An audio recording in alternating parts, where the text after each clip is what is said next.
Bienvenidas una vez más a Conflicto de Intereses en la pantalla de C5N. El placer de recibirlos en esta oportunidad con un programa muy distinto al que teníamos planificado el viernes por la noche cuando nos fuimos acá con el equipo de producción después de editar una larguísima entrevista a Federico Eláscar, el ex titular de la financiera SGI, que tiene mucho para contar respecto a lo que ocurrió en los últimos 4 años y respecto a su situación hoy. Lo cierto es que probablemente hoy no hablemos nada directamente de eso. ¿Por qué? Bueno, porque la agenda se lleva por delante cualquier tipo de programa que pudiéramos haber planificado.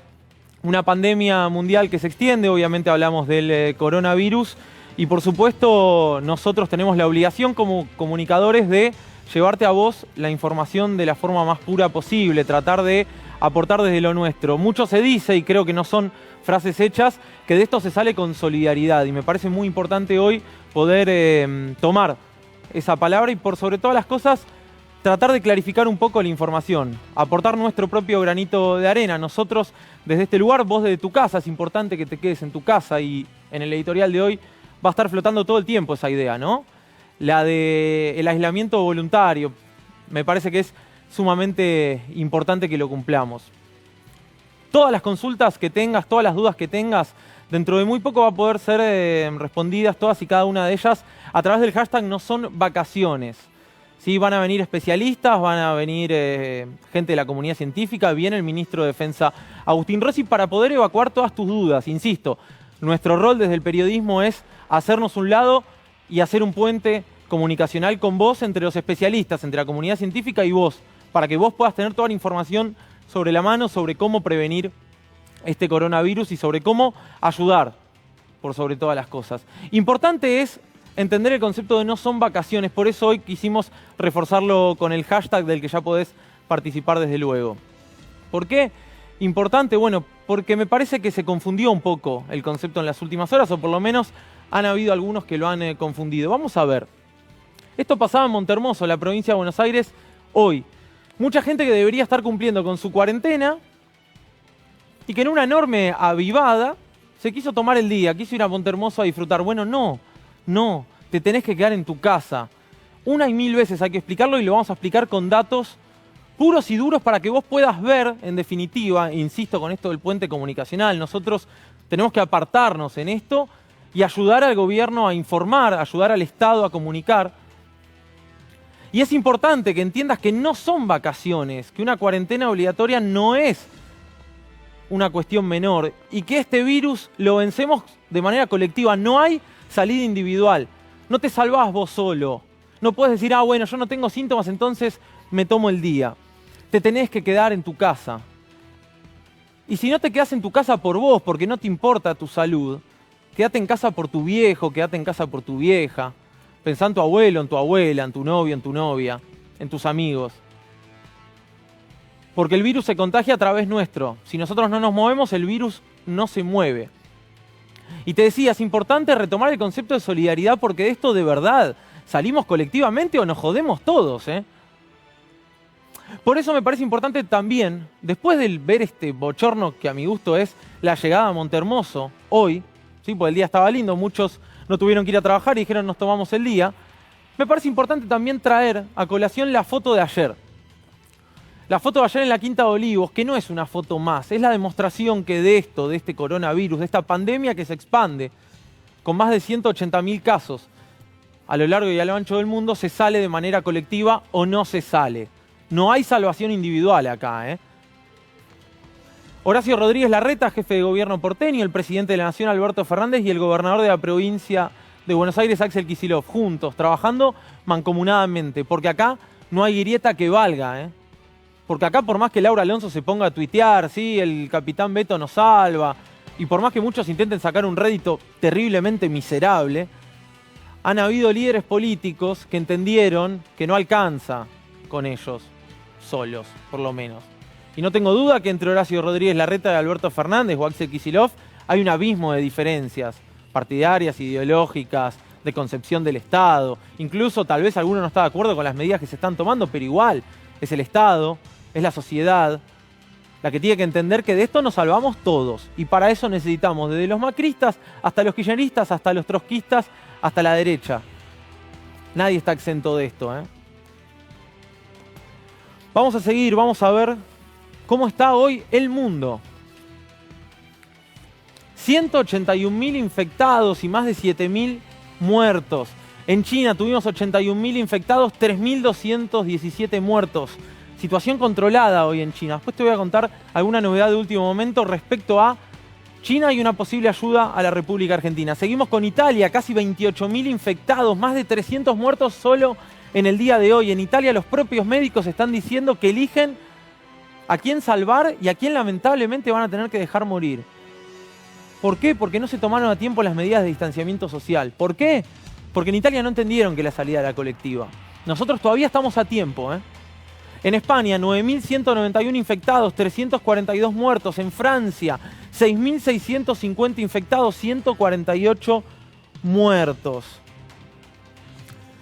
Pero hay otros casos, por ejemplo Japón, por ejemplo Taiwán, donde no han habido ni muchos infectados ni muchos muertos. ¿Por qué? Porque tomaron a tiempo las medidas de distanciamiento social a partir de una fuerte gripe que ya habían sufrido en 2003 y entendían que el virus se propaga así. Esto pasa cuando no se toman las medidas de distanciamiento social.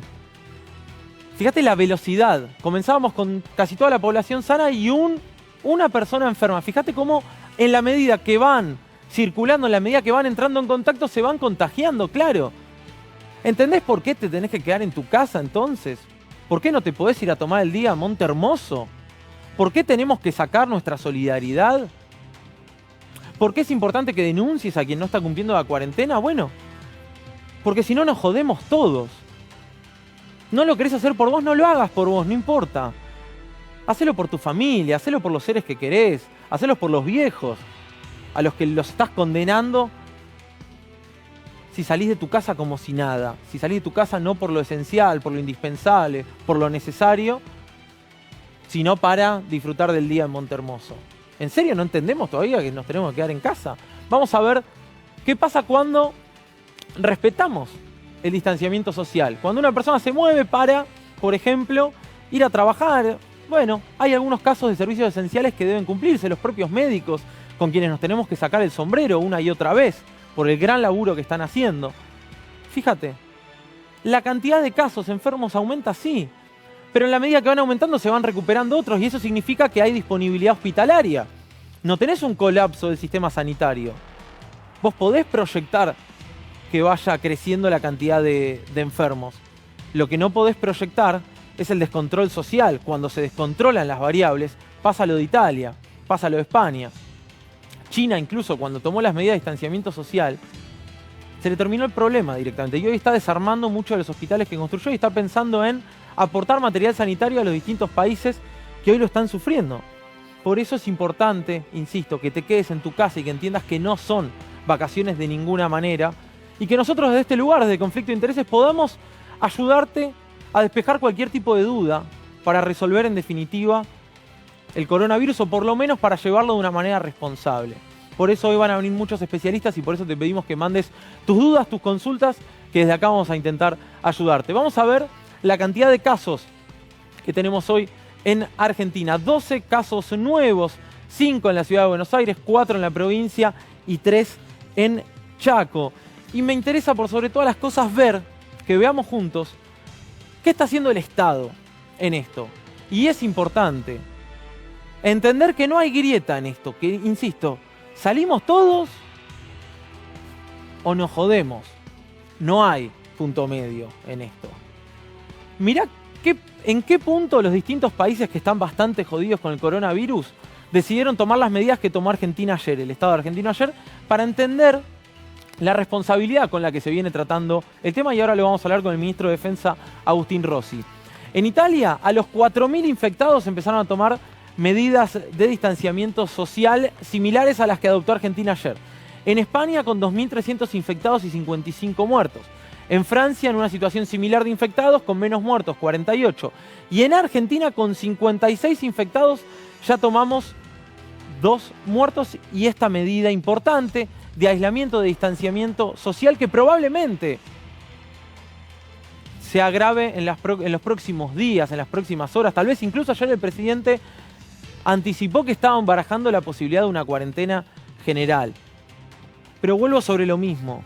Es importante que te quedes en tu casa, que entendamos que hay que salir solo por lo prioritario, por lo esencial y por lo necesario. Y que incluso una cuarentena general, como intentó anticipar ayer el presidente, que se puede llegar a dar en los próximos días, no implica el cierre de supermercados, no implica ninguna necesidad de que nosotros nos aglomeremos ahora en algún tipo de almacén para juntar víveres. Las medidas para los trabajadores: se autoriza a todos los empleados del sector público a no concurrir a trabajar desde su casa. Licencia para los empleados del sector público y privados que tengan hijos e hijas menores escolarizados. Embarazadas mayores de 60 y grupos de riesgo también quedan liberados. No sé, Gaby, si tenemos alguna más. Mayores de 60 que cumplan servicios esenciales deberán concurrir. Todo el personal del servicio público y privado de salud se considera servicio esencial y se recomienda a las empresas del sector privado, y ahora me voy a detener en esto, que trabajen con la mínima cantidad de empleados y a distancia. Cuando yo te digo que todos tenemos que aportar nuestro granito de arena es porque, de verdad, si nosotros desde este lado no intentamos comunicarte a vos la información con la mayor responsabilidad habida, si no intentamos solucionarte, si no intentamos que hoy te vayas a dormir un poco más tranquilo o tranquila que antes de empezar el programa, estamos mal. De la misma manera que si el Estado no hubiera tomado estas medidas, estaba mal, estaba subestimando el problema. De la misma forma que es necesario que el sector privado entienda que aquellos trabajadores que puedan hacer sus tareas desde su hogar, las hagan desde allí, porque eso significa que se libera el transporte público para aquellos que sí tienen que ir a trabajar sí o sí, para producir alimentos, para lo que sea, para los hospitales, porque de esta forma se evita el contagio en la propia oficina, y porque de esta forma, en definitiva, aportan su granito de arena también en el sector privado a resolver esto entre todos, porque insisto, o nos salvamos todos o nos jodemos todos, pero esto de hacer fila para ir a Montehermoso no va. Vamos a ver un video de lo que sucede hoy en España, hablando de solidaridad. Mirá.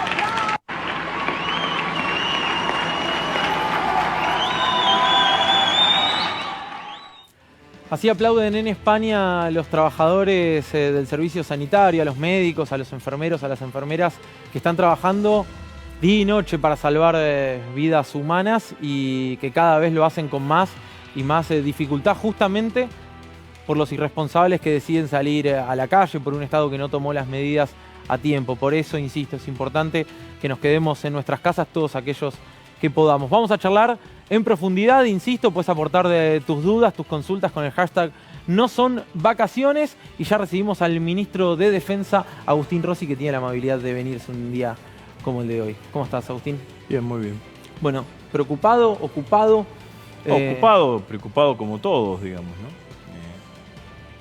Pero me parece que como de alguna manera vos reflexionabas, lo que estamos haciendo es tratar de anticiparnos todo lo que se pueda ante la crisis y lograr que la performance del conjunto de las agencias del Estado y de la sociedad argentina en general sea lo mejor posible para que los efectos de la pandemia sean los menores posibles. Digamos, ¿qué está haciendo el Ministerio de Defensa?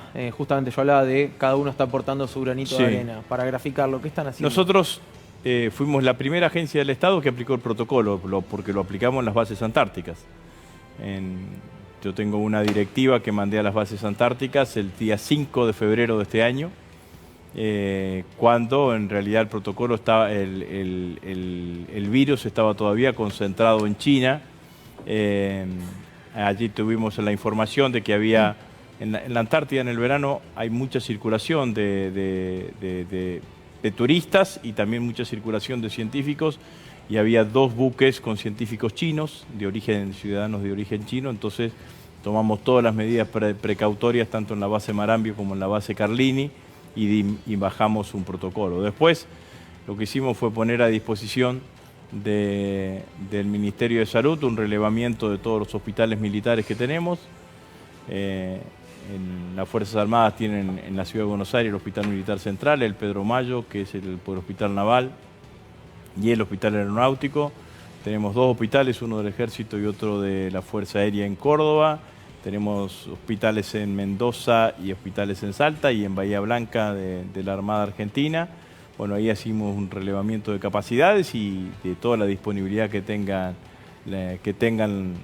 tengamos en las Fuerzas Armadas para eso, además de tener un hospital de campaña reubicable que también puede ser utilizado en el caso de que sea necesario. ¿Y están trabajando en la producción de alcohol en gel? Sí, tenemos, acá trajimos una... ¿Hay muestra? Una muestra. En realidad esto es muy valioso lo que están haciendo las Fuerzas Armadas. Nosotros tenemos un laboratorio pequeño, digamos, ¿no?, del Estado Mayor Conjunto, que tiene un nivel de producción para el interior de las Fuerzas Armadas, no tiene un nivel de producción de elaboración. Ahí estamos viendo las imágenes. Entonces, lo que hacemos es, el laboratorio produce una cantidad de elementos, digo, alcohol en gel, repelente, y algunos medicamentos, algunos paracetamol y demás, destinado al uso del personal militar. Bueno, cuando empezó la epidemia, bueno, el presidente me instruyó a que tratemos de mejorar el volumen de producción. En eso estamos, compramos nuevas capacidades para tener un mayor volumen de producción. Calculo que ya la semana que viene vamos a tener más volumen de producción y bueno, el Ministerio de Salud será el que dictamine o nos dirija hacia dónde tiene que estar distribuido el alcohol en gel que se produzca en el laboratorio de las Fuerzas Armadas. Y lo otro que estamos haciendo es, las Fuerzas Armadas también tienen, en este caso específicamente el Ejército Argentino, tiene un pequeño taller textil que se llama Sastrería Militar, que es donde se hacen los uniformes, una parte muy pequeña de los uniformes del personal militar, y lo que estamos haciendo allí es, además, paramos la producción de los uniformes y pusimos a fabricar todo lo que significa fundamentalmente los barbijos y algo de cofias y camisolines para que pueda ser utilizado por el personal médico o quien lo necesite en determinadas circunstancias, digamos. Bien, ¿no? Ariel Sac, buenas noches. Buenas noches, ¿cómo andan? ¿Desde el Ministerio de Defensa de alguna manera participan del control de fronteras o no van a tener participación allí? El control de frontera está en cabeza del Ministerio de Seguridad y del Ministerio del Interior por la dependencia de la Dirección de Migraciones dentro del Ministerio del Interior. En principio ellos son los que están en cabeza del operativo. Si necesitan en alguno de los puestos fronterizos algún refuerzo de las Fuerzas Armadas, del personal militar, bueno, estaremos allí haciendo el apoyo logístico a lo que hagan las fuerzas de seguridad y el personal de la Dirección de Migraciones. En esto yo quiero decir, fíjense ustedes cómo van evolucionando las decisiones, ¿no? El presidente tomó la decisión el domingo a la tarde de cerrar las fronteras. Hoy al mediodía o a primera hora de la tarde el presidente Piñera también tomó la decisión de cerrar las fronteras en Chile. Hace un ratito cerraron las fronteras en Uruguay. Por lo tanto, si los países limítrofes están cerrando claramente las fronteras, seguramente ese control de tránsito va a ser muchísimo más fácil y yo no preveo demasiados inconvenientes alrededor de eso, ¿no? Sofía Caram. ¿Qué tal? Buenas noches, Juan. Buenas noches, ministro, también en casa. Habló de los hospitales que pertenecen a las Fuerzas Armadas. Conozco y sé en detalle que atienden solamente a miembros de las Fuerzas Armadas y su familia. Sí. ¿Hay posibilidad o evalúan la posibilidad, en caso de que sea necesario, ampliar para que pueda acceder cualquiera de la ciudadanía a esos centros de salud? Estamos en una situación de emergencia, así que claramente que eso está absolutamente contemplado. Estamos también en un proceso de modificación de la estructura de atención de los hospitales militares y del funcionamiento de los hospitales. En general, independientemente de esto, porque para hacerlo más dinámico, que tengan una mayor flexibilidad a la hora de contratar, porque los hospitales militares están dentro de la estructura de las Fuerzas Armadas y eso lo hacen tener una rigidez que a veces resulta inconveniente y tenemos a veces momentos en donde nos faltan capacidades y a veces donde tenemos una capacidad bastante subutilizada. Por ejemplo, a veces a la tarde tenemos esa capacidad subutilizada, pero claramente que en situación de emergencia atenderemos a la totalidad, digamos, de la población. Sí. Habló con el presidente en las últimas horas. ¿Cómo viene viendo el accionar del gobierno nacional frente al coronavirus? Ayer estuve en la reunión que convocó el presidente, en donde se analizaron las medidas que se tomaron en el día de ayer y que se anunciaron en el día de ayer, que era la suspensión de las clases y el cierre de las fronteras. El presidente está permanentemente encima de cada uno de nosotros sobre la totalidad de las acciones que hay que tomar. Y me parece que está tomando acciones, como dije recién, en forma anticipada a lo que le han tomado otros países con mucho menor cantidad de infectados. Estamos tomando nosotros acciones similares a las que han tomado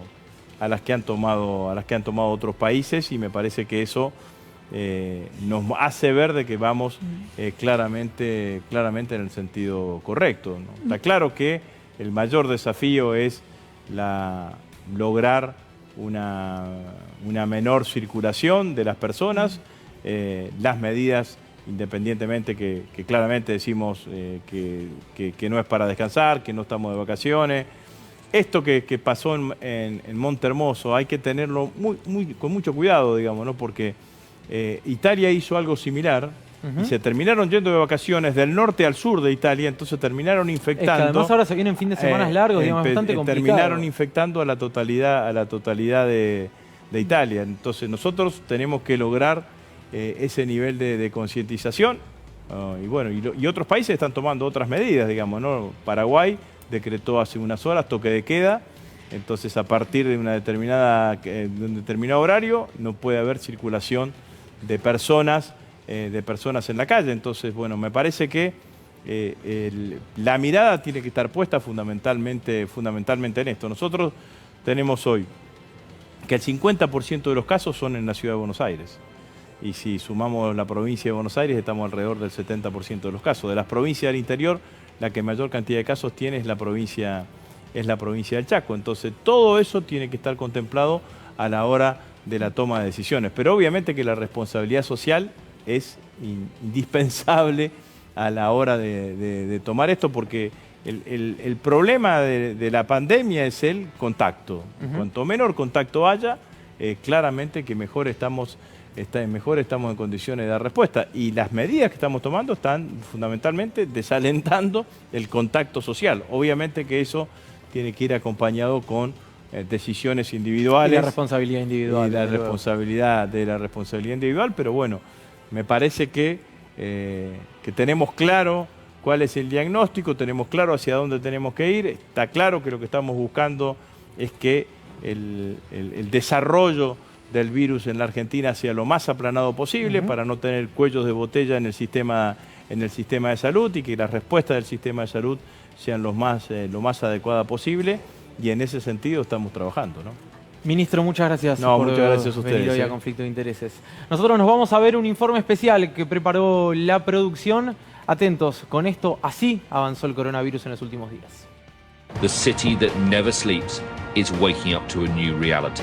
Late on Sunday night, the mayor of New York tweeted that nightclubs, cinemas, theaters and concert venues in the city must close. El país norteamericano tiene 3.200 casos y 60 personas han muerto. What about the president's personal exposure to the virus? He's pictured here in Mar-a-Lago last weekend with a Brazilian official who's since tested positive. But the president has not been tested, nor has he isolated himself. Are you planning to take any kind of precautionary measure to protect you and also your staff who was there with him? We have no symptoms whatsoever. Meanwhile, Thank you, sir. Thank you very much, sir. Appreciate it. President Trump is still shaking hands, a lot, contrary to the public health guidance of his own administration and in full view of the American people.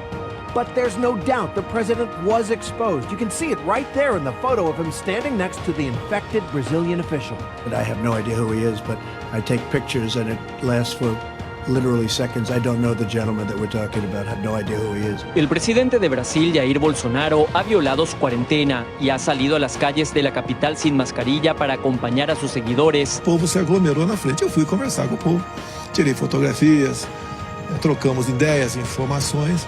Agora, sabemos que as aglomerações de pessoas realmente correm um risco seríssimo desse vírus.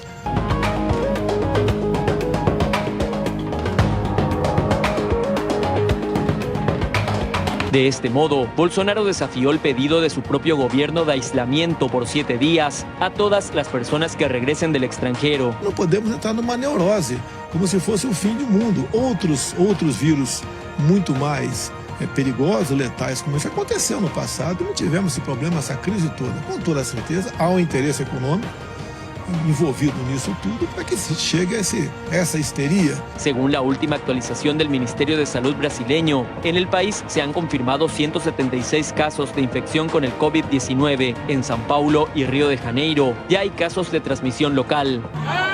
Vocês precisam, mais do que nunca, de ter responsabilidade de não fazer com que as aglomerações provoquem a disseminação do vírus do coronavírus.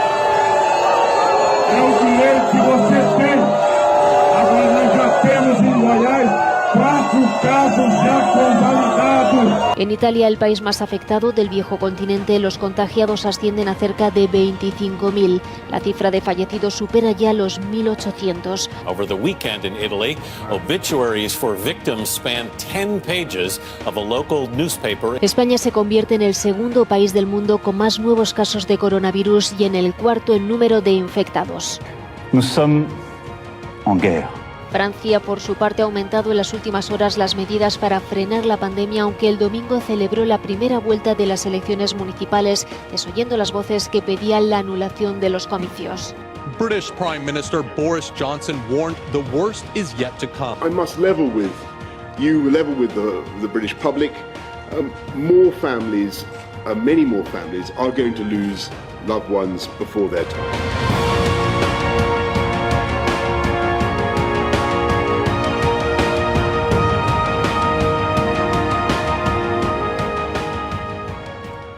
Excelente el informe de la producción de conflicto de intereses, cómo está afectando esta pandemia que tiene epicentro en Europa y que también ya llegó a la región. En Argentina todavía estamos a tiempo. ¿Por qué? Porque estamos adoptando las medidas de manera anticipada, estamos anticipándonos a lo que se viene. Pero insisto, la solución es colectiva, no hay una salvación individual. Vamos a charlar con los especialistas, con gente que sabe de verdad de estos temas. Ha venido hoy Eduardo Spitzer, es director científico de ELEA, gracias por venir. Fabricio Ballarini, científico del CONICET. ¿Es Ballarini o Ballarini? Como quieras. Ballarini, vamos a ponerle tipo italiano. Y Luis Grach, que es médico psicoanalista, además se suma al staff en el día de hoy, y le agradezco particularmente.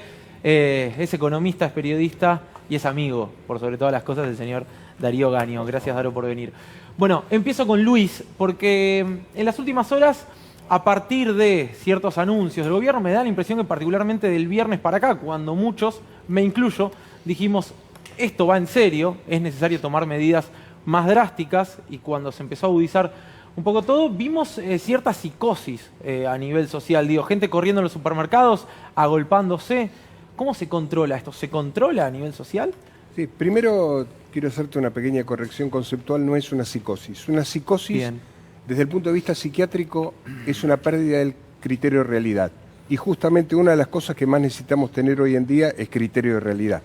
En todo caso, digamos, una psicosis sería una esquizofrenia, una paranoia. Lo que pasa es que se usa ese término en el sentido de que cuando hay un pánico colectivo, usamos el término, coloquialmente llamamos una psicosis colectiva, pero en realidad lo que cundió es el pánico. ¿Y qué es el pánico? El pánico es un exceso de miedo, es el terror.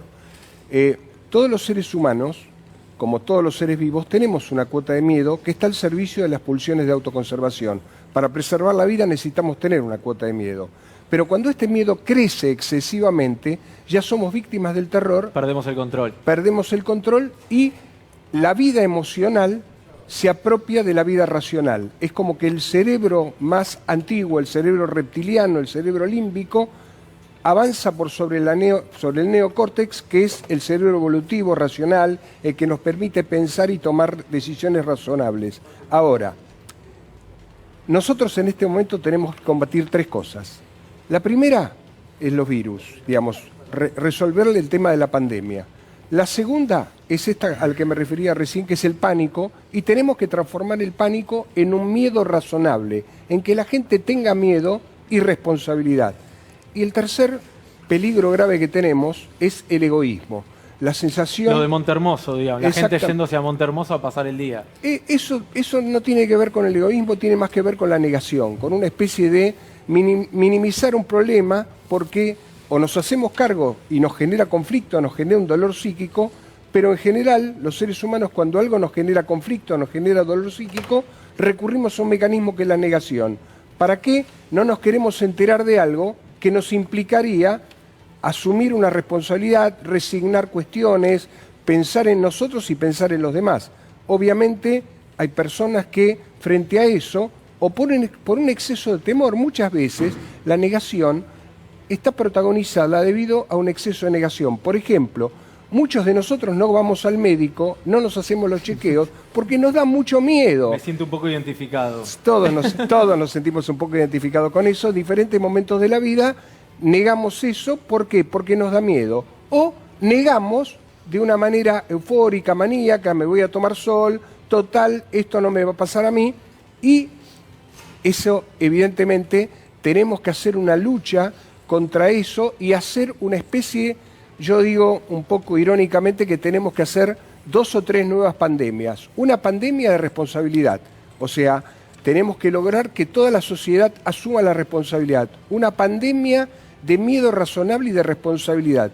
Y una pandemia de preocupación e interés por el otro, resignando el egoísmo. Fabricio, voy a ser honesto. Dale. Entré un poco en conciencia de lo que estaba ocurriendo a partir de algunas publicaciones y de alguna nota radial que hiciste.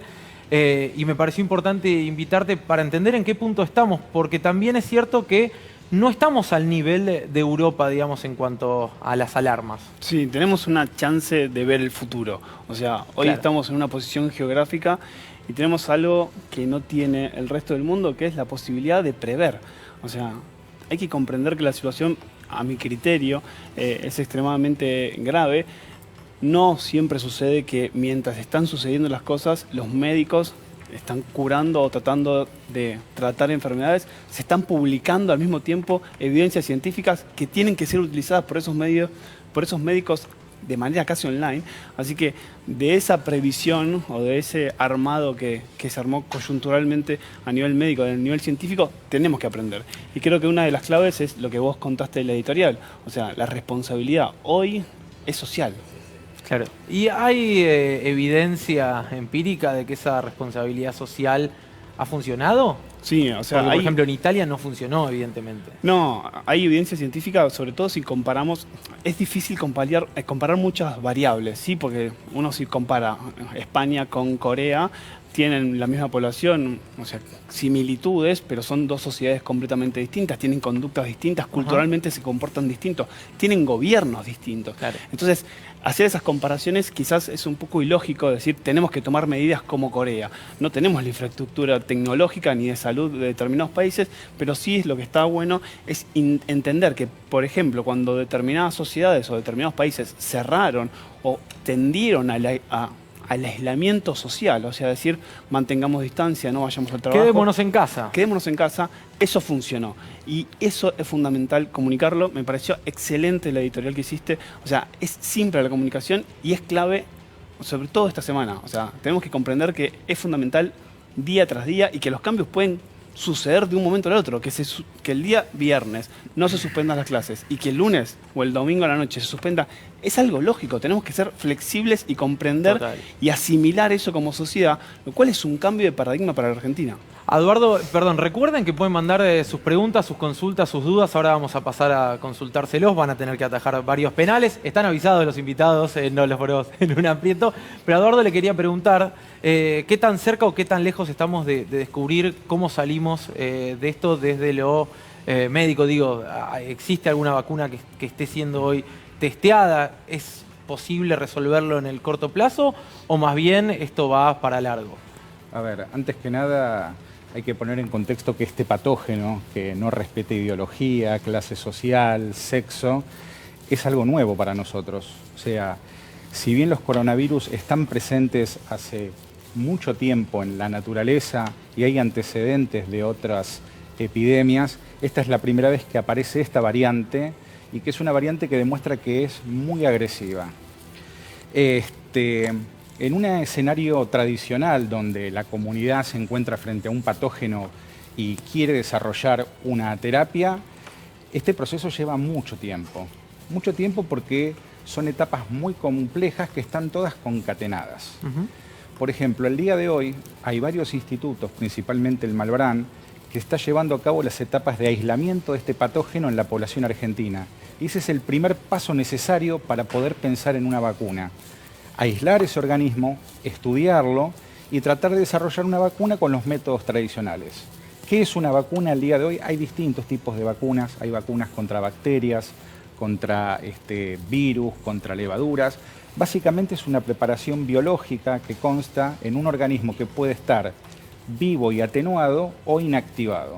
Y cuando digo vivo y atenuado es, por ejemplo, el caso de la vacuna del polio oral, donde los chicos reciben una ampolla con un líquido que contiene un virus que los va a infectar a nivel gastrointestinal, pero nunca va a llevar a desarrollar la enfermedad con secuelas neurológicas. Claro. Hay otras vacunas como la de la gripe, que son componentes de este virus, que son producidos año a año. La gripe es una enfermedad que muta todos los años, por eso nosotros dependemos de que la Organización Mundial de la Salud nos envíe las cepas que suceden el invierno anterior del hemisferio norte. Pero si tenemos todo eso, hay distintas etapas de la investigación que hay que cumplir, sí o sí. Que hay que cumplir. Por suerte, al día de hoy en Estados Unidos, en Seattle, se está aplicando la primera vacuna candidato de una empresa a 45 voluntarios sanos. En este tipo de escenarios uno trata de ir a un voluntario sano porque es muy difícil disponer de pacientes enfermos que puedan ser compatibles con el tratamiento experimental. Pero volviendo a las etapas, hoy en día toda la comunidad, digamos, de científicos locales, internacionales, las empresas están detrás de esta carrera por tener la cura, digamos. Si uno ve... ¿Por interés humanitario o económico? Hay de todo. ¿O las dos? Hay de todo. Hay que creer que hay gran parte de altruismo, pero también en los mercados, digamos, mundiales, donde las empresas cotizan, hay atrás accionistas que tratan de que ese producto llegue a un mercado para tener un retorno. Claro. Hay de todo. Yo soy de los enamorados que creen que el altruismo está y la ciencia y que hay que hacer un bien a la población. Hoy se está aplicando la primera vacuna en 45 candidatos. Se espera que de 3 a 6 meses se pueda saber cómo funciona. Y esto abre la puerta a un montón de empresas más que van a poder desarrollar estos productos. Y ahí viene el segundo problema, que es ¿cuándo va a llegar a este país? Quédate en tu casa, definitivamente. Digamos, hay que quedarse en casa, otra no hay. Sí, en esta etapa lo más responsable, no solo desde el punto de vista epidemiológico, sino para contribuir a lo social, es el aislamiento, el distanciamiento. Sofía. Juan, quería consultarle o a Eduardo o a Fabricio, porque se escucha mucho también, si comparamos porcentajes, bueno, muere más gente por gripe común en el año que por este virus, ¿no? ¿Qué es lo que distingue a este virus? ¿Por qué estamos tan preocupados si efectivamente tal vez la gripe mata mucha más gente, aparte para lo que tenemos vacuna, mata mucha más gente que lo que está matando el coronavirus? Quedó picando. Me atrevo a decir porque es algo nuevo y que no estaba esperado. Si yo veo la historia, hace más de 100 años que hay antecedentes de gripe, mucho más, por ahí me estoy equivocando. Todas esas enfermedades han convivido con el ser humano a lo largo del tiempo. Todo esto es nuevo. Cuando fue la gripe aviar, cuando fue el SARS, el MERS, todo esto es nuevo. Dios quiera que esto sea un periodo corto donde a nivel mundial, que se sabe que el 70% de la población se va a infectar, genera una resistencia y por ahí dentro de 3 o 4 años deja de ser un hashtag, el trending topic, y es otro, pero es algo nuevo es algo agresivo y en un mundo globalizado donde no existen las barreras geográficas, donde una persona, un paciente de un día a otro puede viajar a través de un continente, estamos en una situación de alerta. Me interesa que sigamos desarrollando esto y me interesa también hablar del sistema de salud argentino. ¿Está preparado, no está preparado? ¿Se espera, se especula ya con recibir miles de casos? Ahora lo seguimos charlando. Pero antes hay que hablar de otro lunes oscuro para los mercados, de una suerte de colapso económico, financiero. Yo no sé mucho del tema, pero sí sabe Darío Gaño, por eso está acá. Me gusta que hayas dejado para el final porque la salud es lo primero y la economía y todo viene después, pero está bueno entenderlo, en serio, porque hay mucha gente que está muy preocupada con una preocupación muy real, que es aquel que no puede estar trabajando estos días, aquel que depende de salir para tener el jornalero, el monotributista y tantos otros, los restaurantes, pero evidentemente si la estrategia es que se frene un poco ahora la actividad, acá o en donde sea, para que después pueda repuntar, pero lo cierto es que los mercados, que son aquellos que llevan y traen buena parte de esa paranoia histórica, bueno, obviamente están teniendo unos días muy oscuros, como dijo Juan. Fíjense cómo cayeron hoy los mercados en todo el mundo, obviamente, en la Argentina también. El coronavirus paraliza los mercados, el 13% de Wall Street, segunda caída, mayor caída de la historia.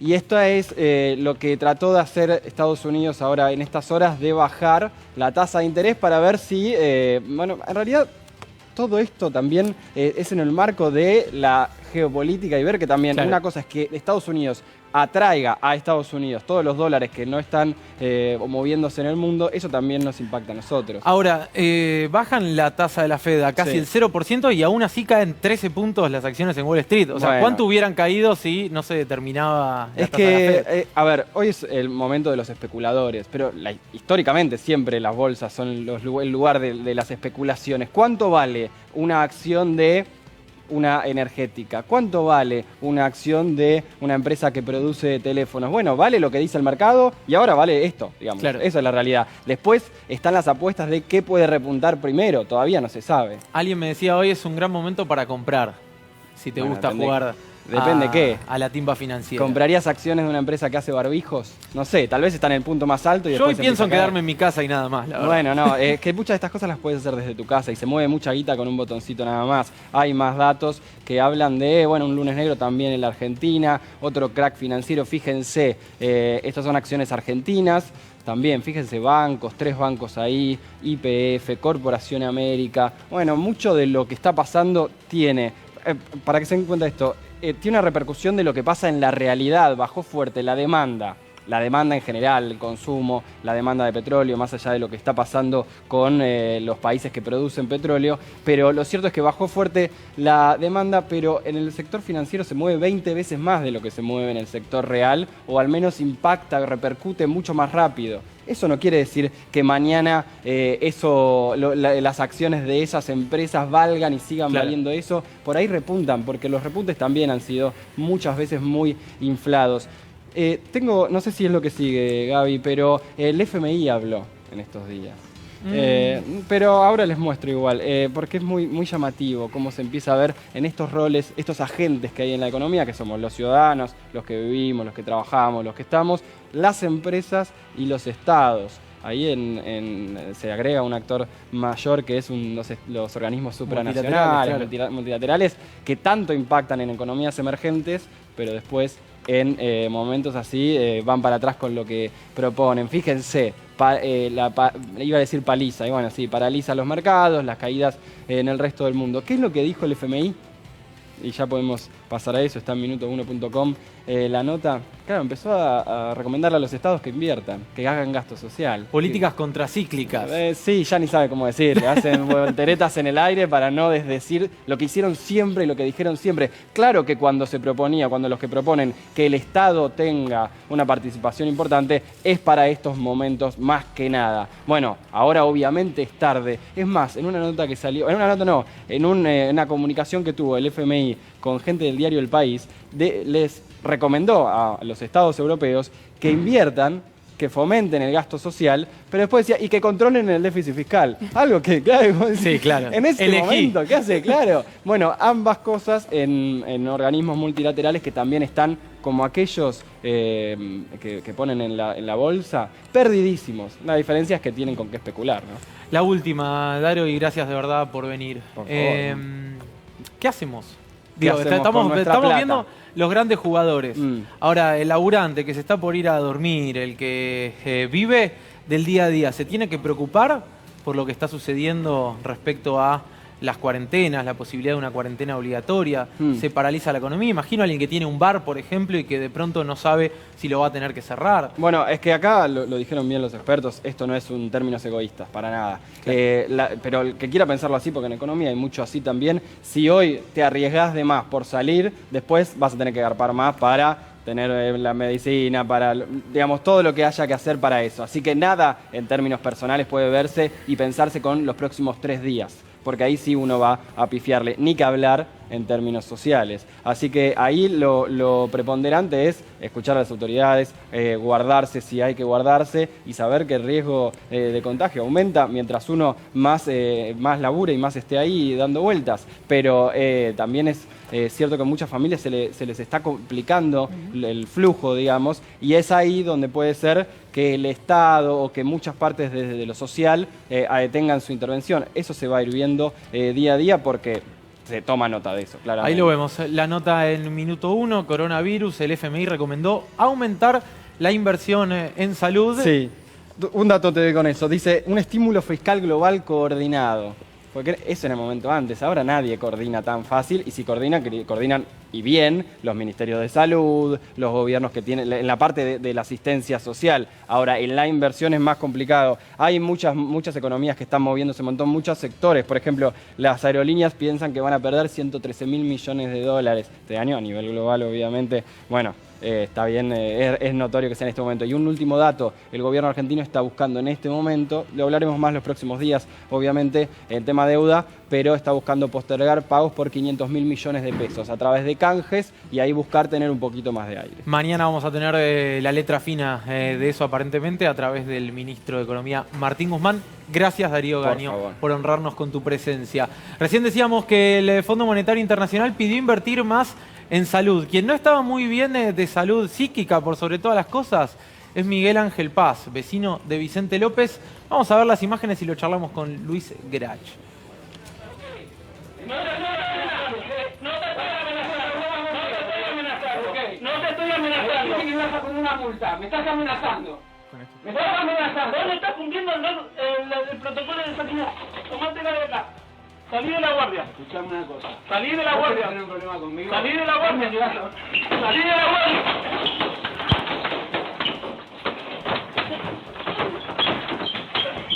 Me vas a amenazar a mí la concha de tu madre.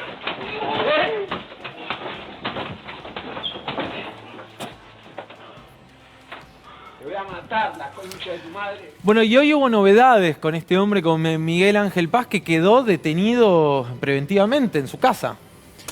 Así es, Juan, quedó detenido, imputado por lesiones leves y por amenazas. Lo indagaron vía videollamada en una cuestión que era inédita, como el hombre está en cuarentena ahora por no haberla querido respetar antes, ahora está en cuarentena y hubo que indagarlo de alguna manera.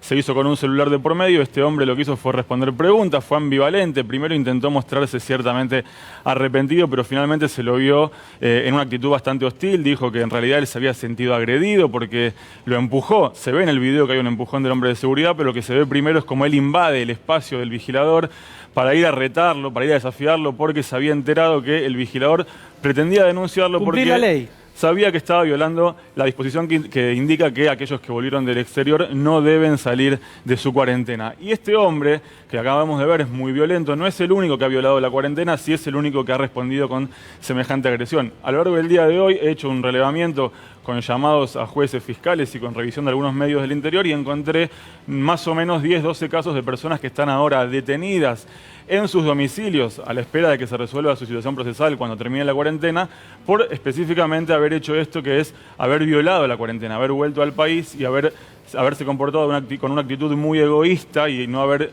cumplido con la disposición de quedarse en casa para protegerse a sí mismos, pero por sobre todas las cosas para proteger al resto de la sociedad. El caso emblemático de los que estuve relevando a lo largo del día de hoy es uno de la ciudad de Buenos Aires, de una joven que volvió de los Estados Unidos y fue su padre quien la denunció ante la Justicia Federal porteña. Entonces la mandaron a hacer cuarentena, está en Liniers, y le pusieron una posta policial en la casa para controlar. ¿Su padre la denunció? Así es, su padre la denunció. En Ciudad de Buenos Aires hemos relevado también casos en La Plata, en Rosario, los casos en Campana, dentro de un country, una persona que había violado la cuarentena, también los 2 ciudadanos chinos que volvieron de su país y fueron a atender el supermercado como si aquí nada estuviera pasando. Bueno, son más de una decena de casos. En todos los casos aparecen vecinos sí muy solidarios con el resto de la sociedad, que lo que pretenden simplemente es un poco más de salubridad para todos, un poco más de seguridad sanitaria para que el virus no se propague. Luis, no sé si existe una respuesta a esto, pero ¿por qué suceden estas Existe cosas? una respuesta, por supuesto, desde muchos años, antes de que nosotros naciéramos, ya está entre los pecados capitales la soberbia, la ira. Este sujeto obviamente no hace falta que lo interrogue demasiado para poder hacer un diagnóstico de lo que significa la intolerancia a la frustración, la intolerancia al no. Ciertas estructuras de personalidad narcisistas tienen la ilusión de vivir en una gratificación continua, no toleran la discontinuidad del placer, no toleran el no, y entonces quieren imponer su voluntad omnímodamente, no aceptan ninguna restricción. Y esto me recuerda a la anécdota que todos escuchamos alguna vez en la infancia del general San Martín, que quiso entrar al lugar donde estaban guardadas las armas del regimiento y el soldado que estaba postado le impidió ingresar al general San Martín. Y el general San Martín lo condecoró, lo distinguió justamente porque esta persona lo que hizo fue hacerle cumplir las obligaciones aún a la máxima autoridad. ¿Esto qué quiere decir? Quiere decir que todos nosotros tenemos que poder reducir nuestra soberbia, nuestra omnipotencia y aceptar la frustración que significa quedarse en casa. Creo que esto es clave también, porque además esta persona había regresado hace pocos días y hay como una suerte de rumor o una mentira que aceptamos todos como verdad, que si no tengo síntomas no contagio, ¿no? Y no es así, ¿o no, Fabricio? No, y eso es lo novedoso para todos, porque cómo, si llegaste, te sentís bien, no tenés fiebre, no tenés absolutamente nada, ¿qué puedo generar? Y mucha gente que está fuera del país no está enterado de las situaciones de las noticias, porque uno cuando se da de viaje normalmente busca desconectarse, por lo cual hay que comunicar que en la mayoría de los casos los síntomas empiezan a aparecer al día 5, en la mayoría de los casos. Pero están notificados. Este hombre podría estar contagiando tranquilamente cuando va y le dice al guardia, no, si yo no tengo nada, ¿cómo no me dejas salir? Claro, y hay notificaciones, hay publicaciones que dicen que hasta el día 14 pueden contagiar y pueden no tener síntomas. Lo más efectivo en estos casos es revisar nuevamente cómo comunicamos para la gente que está fuera del país y cómo cuando, por ejemplo, se introducen en la lista Brasil y Chile, ¿qué pasa con las personas que quedan en el medio? O sea, ¿qué pasa si yo volví de Brasil hace 2 días? ¿Tengo que entrar en cuarentena? ¿No tengo que hacerlo? Eso creo que tenemos que hacer un esfuerzo en sobremanera de dejar en claro cuáles son las pautas, porque en esas brechas entran pequeñas discusiones y, bueno, yo salgo a pasear al perro, no salgo a pasear al perro. Y después de que me curé, yo tuve coronavirus, me curé. ¿Cuánto tiempo sigo contagiando después de que me curé? ¿Y te podés volver a contagiar? Es otra gran pregunta. Además, sí, claro. La cantidad de papers que hay son muy pocos. El primero salió hace nada. O sea, 10 días en la revista de Lancet con un N de 4. O sea, 4 casos que eran 4 personas del sistema médico, donde se dice que volvieron a tener el virus. Lo que no se sabe es si el tratamiento que tuvieron hizo bajar tanta la cantidad o la carga viral que no se detectó que estaban enfermos, o si salieron y se contagiaron de vuelta. Empieza a haber notificaciones que tienen que ver con que después del periodo de estar de alta pueden contagiar durante 14 días más. Por lo cual, todas esas noticias que tenemos que dar son importantes no para un futuro, son importantes ya. La última para Eduardo, y gracias de verdad a los tres por venir a esta hora, además, ya en el cierre del día. Eduardo, ¿sirve vacunarse contra la gripe ahora o no? Sirve totalmente. La verdad que la vacunación, no solo para la gripe, sino para un montón de patógenos, es una de las cosas que nos ha permitido hoy en día tener un promedio de vida de más de 65 o 70 años. La gripe es una enfermedad que va a competir directamente contra coronavirus en el periodo invernal. Entonces, es mandatorio que las poblaciones de riesgo se vacunen. Argentina es líder en la región y pocos países en el mundo tienen la cantidad de vacunas que tenemos en el Plan Nacional de Vacunación. Tenemos más de 20 vacunas para distintas enfermedades y es necesario, te diría, mandatorio vacunarse porque como viene cursando el aumento de los casos autóctonos de corona, como ya estamos esperando la gripe, a partir de mayo, junio, con el descenso de temperatura, van a haber en el sistema de salud muchos casos y es imposible que sean atribuibles a una o a otra. Y es importante también espaciarle los casos, ¿no? Yo decía recién que el sistema de salud está dispuesto a aguantar cientos, tal vez más de miles de casos. Pero sí es cierto que hay que atenderlos de a poco, no es lo mismo atender 1000 en 2 días que... Eso es fundamental, o sea, tenemos que comprender que estamos en un momento en el cual estamos construyendo una curva. Esa curva está en un momento crítico. ¿Qué significa? Que si los casos no aumentan gradualmente, de manera exponencial, ¿qué significa exponencial? Hoy hay 2, mañana hay 4, pasado hay 8, 16, 32. Si no aumentan de manera exponencial, podemos sanar o curar o tratar a esas personas en la medida que se van enfermando y no saturar el sistema. Ese es el secreto. Gracias a los tres por haber venido. Sofi Caram, en una línea nada más, ¿qué pasó a nivel judicial hoy? Porque es importante también para todos los trabajadores. El coronavirus no frenó la interna de la Corte, pero finalmente por unanimidad el máximo tribunal dispuso días inhábiles del 16, o sea, desde hoy hasta el 31 de marzo, libera a los trabajadores de ir al sistema judicial, pero se mantienen las guardias mínimas. Muchísimas gracias. Gracias Ariel Sack, gracias Sofía Caram, gracias a ustedes por venir y gracias a ustedes por estar del otro lado. Insisto, esperamos que se estén yendo a descansar un poco más tranquilos porque tienen un poco más de información. Ese es nuestro único rol en esto del coronavirus. Nos despedimos hasta el lunes que viene a las 11 de la noche. Ustedes se quedan, por supuesto, porque ya llega Roberto Funes Ugarte, amigo personal, para hacer No Te Duermas.